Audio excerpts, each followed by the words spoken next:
بسم الله الرحمن الرحيم.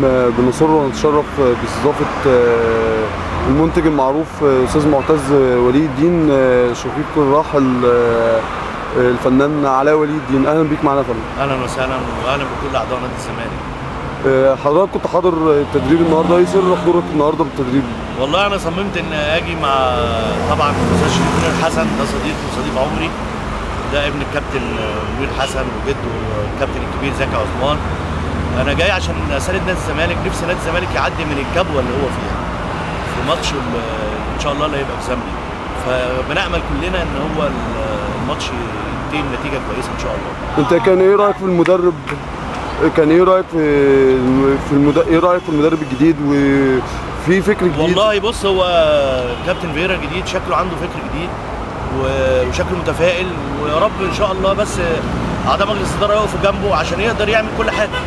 لازم يساعدوه، مش هو لوحده.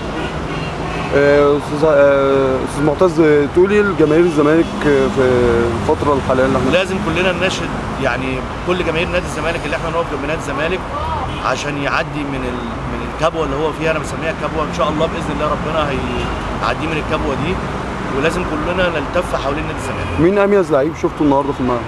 والله يا احمد حسن عجبني النهارده. شكرا جزيلا. شكرا.